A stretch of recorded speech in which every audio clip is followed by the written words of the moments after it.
I was taken to a traveling prophet as a teenager at a fundamentalist church, and the story is as wild as you think. Buckle up. Hi, I'm Jeremy. I'm a deep skeptic, also a pastor. I went to a charismatic prayer and worship gathering every week at this person's house when I was in high school. It was everything that you think. It was speaking in tongues, falling down.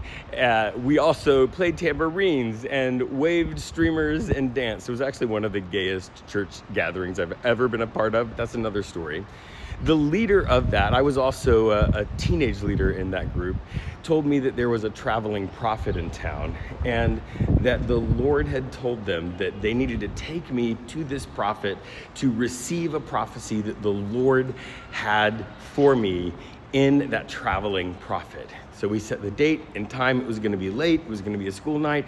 I got permission and we headed out. So right before we went, she said I needed to bring a cassette tape because they were going to record the prophecy. Now, everything was CDs at that point. Luckily, I had my childhood boombox that had a little black and white TV in it that I would be able to play it on, but I had to actually go buy a cassette tape. She also told me I needed to bring $20 because that was the love offering that you needed to give for the prophecy. And just so you know, love offering is just something that somebody takes and the church doesn't pay them. So we pull up to this tiny, really old church building, walk in. It's got that old church building smell.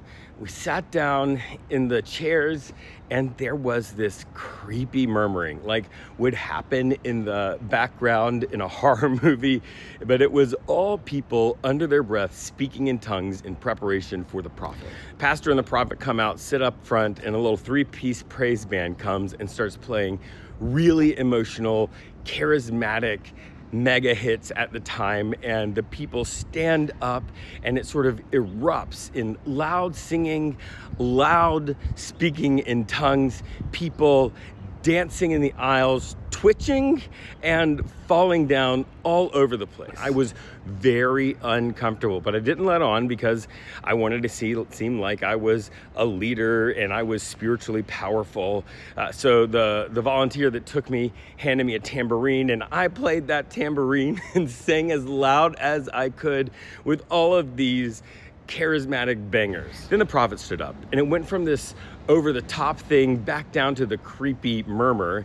And he said, "The Lord is here, the Lord is speaking." Then he spoke in tongues for a second and said, "If you are ready for your prophecy, stand up and go to the side aisle." And so about half the people stood up, went to the side aisle. I was about halfway down the line, and I began to experience what I know now is intense anxiety. Not panic attack level, but just below that. The pastor stood up and said, "Make sure you have your $20 love offering ready and your cassette tape. And if you feel like the Lord spoke to you after you received that prophecy, there's an offering plate over here and you can give generously. You can sow into what the Lord is doing in your life, and you know that the Lord's gonna return that to you tenfold." I started listening to the prophecies that were happening ahead of me.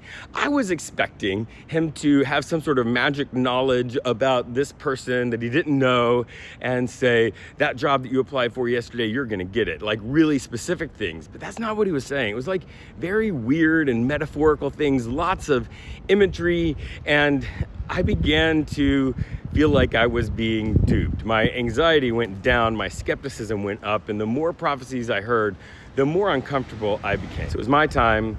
I walk up, hand the stuff over. They put the tape in one of those really small rectangular cassette quarters that look like this, and the prophet began to speak. Then he put both of his hands on the top of my head, sort of grabbing it, a little bit painful, and said, shalala, spoke in tongues for a second, and then he said, "The Lord is planting you like a tree among the thorns. I see a phone booth. When you get the right number, you will hear the Lord speaking. And the Lord is saying to you, beware of the thorns. Stay in that phone booth. Take the mantle of Moses on you and walk out in victory." Hallelujah. And everybody said hallelujah. And this murmuring in tongues got a little bit louder, and he took his hands off my head, and I stood there expecting something else, and it was awkward for just a second, and somebody tapped me on my shoulder, walked me by the offering plate. I didn't give it, handed me my tape, and it was time to go home because it was late. So on the ride home, the charismatic volunteer said, "That was a powerful prophecy." And I said, "I don't know what it means." She said, "That's why you got the tape. That prophecy is just for you. You listen to it over and over until you understand what the Lord is saying to you and walk in victory." You heard him say, "Walk in victory," didn't you? And I said, "Yes." She said, "Well, you got to walk in victory." Now, one of the toxic things that I had been taught is not to ever question the spiritual authority of those in leadership.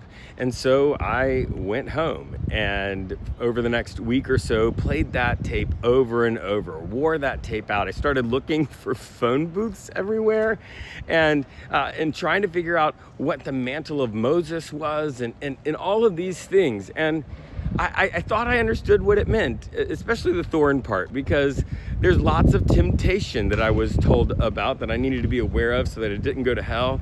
And then that was it.